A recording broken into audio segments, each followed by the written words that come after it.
صرف پڑھنا نہیں ہے، پڑھنے سے نیکیاں ملیں گی، اور قرآن نیکیاں بنانے کی فیکٹری یا مشین نہیں ہے، پھر ہدایت نہیں ملے گی. سمجھ کے نہیں پڑھیں گے تو ہدایت نہیں پڑے گی. تو اللہ تعالیٰ کہہ رہے ہیں کہ اگر تم یہ کام نہیں کر رہے تو تم بھی انتظار کرو، میں بھی انتظار کر رہا ہوں. کس کا؟ قیامت کا، عذاب کا. یہ ساری چیزیں اس طرف آئی ہوئی ہیں. آیت نمبر 159، بے شک جن لوگوں نے اپنے دین کو جدا جدا کر دیا اور گروہ گروہ بن گئے، آپ کا ان سے کوئی تعلق نہیں، بس ان کا معاملہ اللہ تعالیٰ کے حوالے، پھر وہ ان کو ان کا کیا ہوا بتا دے گا. دین کو ٹکڑے ٹکڑے کر دیے. آج ہم مسلمان جو ہے نا، امت کس طرح مختلف فرقوں میں بٹی ہوئی ہے. پھر ہم کہتے ہیں کہ رسول اللہ صلی اللہ علیہ وسلم کی ہم کو شفاعت ملے گی، تو اللہ تعالیٰ کہہ رہے ہیں کہ نہیں، پھر ان کا معاملہ میرے ذمہ ہے. پھر رسول اللہ صلی اللہ علیہ وسلم کی شفاعت کوئی نہیں ہے، منع کیا جا رہا ہے. اللہ تعالیٰ کہہ رہے ہیں ان کا معاملہ میرے پاس ہے، پھر میں ان کو سزا دوں گا. تو اللہ تعالیٰ ہمیں فرقوں سے بچائے، اور جب ہمارے پاس صحیح حدیث آ جائے، قرآن آ جائے، تو سب سے بڑا امام جو ہے رسول اللہ صلی اللہ علیہ وسلم ہے. پھر 4 اماموں کی بات بھی نہیں لینی ہے. 4 امام فور اسکول آف تھاٹ ہے سہولت کے لیے، فقہی مسئلوں کے لیے. جب کوئی فقہ میں مسئلہ نہیں ملتا تو آپ ان کے مسئلوں، ان کی باتوں کو لیں گے. لیکن وہ چاروں امام اپنی زندگی میں کہہ کے گئے تھے کہ ہم نے اپنے مطابق جو کوشش تھی، جو حدیث ہم کو ملی، ہم نے یہ ساری تیار کی ہیں. اس کے بعد اگر آپ کو صحیح حدیث مل جاتی ہے اس یعنی فقہی مسئلے پہ، تو آپ ہماری بات کو دیوار پہ دے مارنا اور یہ حدیث لینا اور اس حدیث پہ عمل کرنا. وہ امام تو یہ کہہ کر گئے، اور آج لوگ جو ہیں اماموں پہ لڑتے ہیں، میری مسجد پہ لڑتے ہیں. ابھی میری مسجد کی اذان نہیں ہوئی، ابھی ہماری اس کا نہیں ہوا، مسلک پہ، مسجد پہ لڑنا یہ اللہ تعالیٰ کو پسند نہیں ہے. پھر اللہ تعالیٰ کہہ رہے ہیں پھر رسول اللہ صلی اللہ علیہ وسلم کی شفاعت کیسے ملے گی ہم کو، اگر ہم اس وقت سب کو صحیح حدیث کا ملنا بہت ایزی ہو گیا. گوگل پہ سرچ کرے، کتابیں مل رہی ہیں. پرانے زمانے میں تو لوگ سفر کر کے ایک ایک حدیث لینے، مہینوں کا سفر کرتے تھے، ایک حدیث لے کر آتے تھے. پھر جن استادوں سے ہم نے پڑھا، وہ استاد جو ہیں اپنی پی ایچ ڈی میں تھیسس لکھنے کے لیے، سرچ کرنے کے لیے، وہ ایک ملک سے دوسرے ملک ٹرکی جا رہے ہیں، وہاں کی لائبریری سے کتابیں لے کے لکھ رہے ہیں. آج تو ہم کو کسی لائبریری جانے کی بھی ضرورت نہیں ہے. آج تو آپ کے پاس کمپیوٹر ہے، ہر چیز اس پہ آپ کے پاس موجود ہے. اللہ تعالیٰ ہم کو عمل کی توفیق دے. جو شخص نیک کام کرے گا اس کو اس کے 10 گنا ملیں گے، اور جو شخص برا کام کرے گا اس کو اس کے برابر ہی سزا ملے گی، اور ان لوگوں پر ظلم نہ ہوگا. یعنی نیکی کا صرف ارادہ کریں گے تو ایک نیکی آپ کے اعمال نامے میں لکھی جائے گی، جب عمل کریں گی تو 10 نیکیاں لکھی جائیں گی. اس کے برعکس اگر گناہ کا ارادہ کرتے ہیں تو کچھ بھی نہیں لکھا جاتا جب تک کہ وہ گناہ عمل میں نہیں آتا. جب گناہ کر لیتے ہیں تو اس گناہ کا ایک ہی بدلہ لکھا جاتا ہے. تو آپ دیکھ لیں، اللہ تعالیٰ ظلم کرنے والا نہیں ہے. اللہ تعالیٰ کا نظام عدل بہت ہی اعلیٰ ہے. پھر بھی ہم اللہ تعالیٰ کو زندگی کے معاملے میں نا اللہ اکبر نہیں کہتے. صرف جا نماز پہ، چھوٹے سے ٹکڑے پہ ہمارا اللہ اکبر ہے.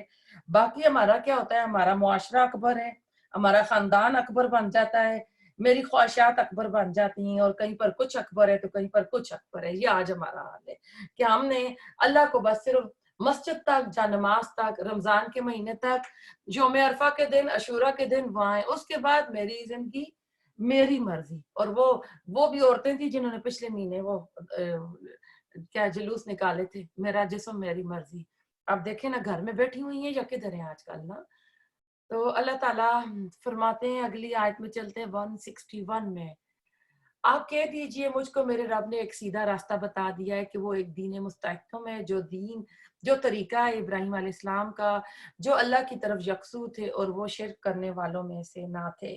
سیدھا راستہ یعنی رسول اللہ صلی اللہ علیہ وسلم آئے تھے تو وہ مسلم کلچر کو پروموٹ کرنے آئے تھے. انہوں نے جو زندگی گزارنے کے طریقے دیے وہ ایک اسلامی معاشرے کے دیے تھے. آج ہم کہتے ہیں کہ 4 شادیاں عربوں کا کلچر ہے، چہرے کا پردہ عرب کریں گے، ان کے کلچر کا حصہ ہے. اسلام دین جو ہے نا ہم سب کا یعنی کلچر ہے. یہ رسول اللہ صلی اللہ علیہ وسلم ہم سب کو دے کر گئے.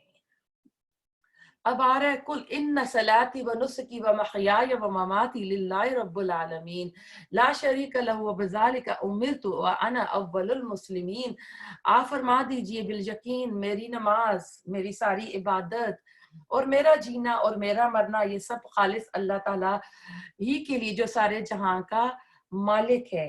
اور پھر اگلی آیت، اس کا کوئی شریک نہیں، مجھ کو اسی کا حکم ہوا اور میں سب ماننے والوں میں سے پہلی ماننے والی ہوں گی.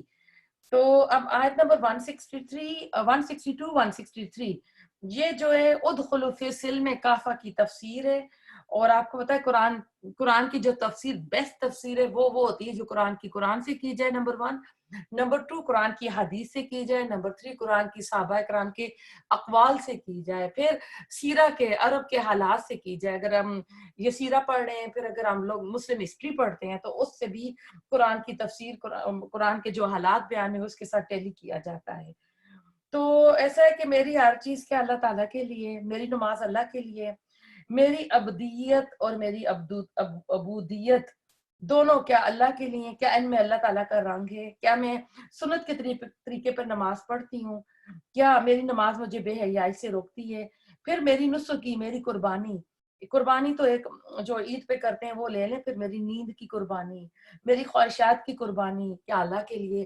آج کل تو ہم آئی برو کی قربانی نہیں دے سکتے، ناخنوں کی قربانی نہیں دے سکتے، ہم کو کرنے، وہ تو آج کل یہ وائرس آ گیا تو جو ناخن رکھتی تھی وہ بھی بچیاں جا کے چھوڑ آئی ہیں کہ بیکٹیریا پھیلیں گے، تو کیا ہے کہ وائرس کے ڈر سے گناہ چھوڑ دیے لیکن اللہ کے ڈر سے نہیں چھوڑ رہے ہیں۔ پھر میری عزت اللہ کے لیے ہے، لوگوں کے لیے نہیں ہے، میری زندگی اللہ کے لیے ہوگی۔ جب اللہ کے لیے ہوگی نا تو پھر کوئی بندہ یہ نہیں کہے گا میری مرضی، میرا جسم میری مرضی کا نعرہ نہیں لگے گا۔ اور پھر اللہ تعالیٰ اس میں فرما رہے ہیں، اس آیت کی تصویر ہم کو بننا چاہیے کہ میری مرضی نہیں چلے گی بلکہ رب العالمین کی مرضی چلے گی، میرا مرنا اللہ کے لیے، یعنی میری موت کلمہ شہادت پر آئے۔ جب بھی پھر صرف موت کے وقت کلمہ نہیں ہوگا، میری پوری زندگی اس کلمے کے اوپر گزرے گی۔ اس کلمے کی آپ پتہ ہے 7 یا 8 شرائط ہیں لا الہ الا اللہ کی، وہ شرائط پوری کرنی ہے۔ ایک غلام، ایک عبد، اس کی ساری زندگی کا ہر اینگل، ہر اسپیکٹ اللہ کے لیے ہوتا ہے۔ ایک سکالر نے اس آیت کو سورۃ الفاتحہ کی پہلی آیت سے ملا دیا ہے، وہ کہتے ہیں کہ وہ الحمدللہ رب العالمین اس آیت کی تفسیر کر رہی ہے۔ آپ الحمد کو ہٹا دیں اور آپ اس کی جگہ لکھ رہے ہیں، تو میں آہستہ بول رہی ہوں، آپ لکھیں الحمدللہ رب العالمین اور نیچے لکھیں ان الصلاۃ للہ رب العالمین، میری نماز، میرا سب کچھ اللہ تعالیٰ کے لیے ہوگا۔ انا نسکی للہ رب العالمین، میری قربانی رب العالمین کے لیے ہوگی۔ انا محیایا للہ رب العالمین، میرا زندہ رہنا میرے اللہ کے لیے ہوگا۔ انا مماتی للہ رب العالمین، کہ میری جو موت ہے وہ بھی رب العالمین کے لیے ہوگی۔ تو پھر میرے لیے بچہ ہی کیا ہے؟ کچھ بھی نہیں۔ ہم دنیا میں اپنی مرضی کرنے نہیں آئے ہیں۔ وما خلقت الجن والانس الا لیعبدون، اللہ تعالیٰ کہتے ہیں ہم نے جنوں اور انسانوں کو اپنی عبادت کے لیے پیدا کیا، اور عبادت عبد غلام ہوتا ہے، غلام کی اپنی مرضی نہیں ہوتی ہے، جو مالک کہتا ہے وہی کرے گا۔ ہمارا کیا ہے؟ مسجد، نماز تک تو، اس کے بعد ہماری ہر رسم و رواج سب میں میری مرضی، اللہ کی مرضی کوئی نہیں ہے، صبغت اللہ آنا ہے۔ پوری زندگی جو ہے نا اسی سرکل میں ہوگی، ہر چیز اللہ رب العزت کے لیے ہوگی۔ تو پھر کیا کرنا ہے؟ وہ بذالک امرت وانا اول المفسلین، کہ مجھے تو پھر حکم دیا ہے کہ میں پہلے ہی مسلمان بنوں اور میں یہ کروں، یعنی میرا مرنا جینا اللہ تعالیٰ کے لیے ہو۔ آج ہمیں بہت شوق ہوتا ہے نا کہ میں ٹرینڈ سیٹر بنوں، میں ایسا لباس پہنوں کہ لوگ مجھے فالو کریں، وہ چیز سب سے پہلے میرے پاس آؤ، پھر دیکھا دیکھی لوگ اس کو بنائیں۔ میرے گھر میں ایسا پینٹ کروں، میں ایسے صوفے رکھوں، ایسی ڈیکوریشن پیس کروں، ایسے میں سیٹنگ کروں، لوگ مجھے فالو کریں۔ تو ہم کیوں نہ اللہ تعالیٰ کے اسلام کو لے لیں، ہم اسلام کو فالو کر لیں، ہم اسلام کے ٹرینڈ سیٹر بن جائیں، نیکیوں کو اپنے اوپر لے کر آئیں، نیکیوں کو ایسے کر کے دکھائیں کہ لوگ ہم سے امپریس ہوئیں کہ اللہ کا دین ہم بلند کر رہے ہیں۔ اللہ تعالیٰ ہمیں ان میں سے بنائے جو اللہ تعالیٰ کے اس کلمے کو، اللہ تعالیٰ کے اس دین کو، اس رواج کو عام کرنے والے ہوں۔ آیت نمبر 164، آپ فرما دیجئے کہ کیا میں اللہ کے سوا کسی اور کو رب بنانے کے لیے تلاش کروں، حالانکہ وہ مالک ہے ہر چیز کا، اور جو شخص بھی کوئی عمل کرتا ہے وہ اسی پر رہتا ہے، اور کوئی کسی دوسرے کا بوجھ نہ اٹھائے گا۔ پھر تم سب کو اپنے رب کے پاس جانا ہوگا، پھر تم کو بتلائے گا جس چیز کی تم مخالفت کرتے، یعنی جس چیز کی تم مخالفت کرتے تھے۔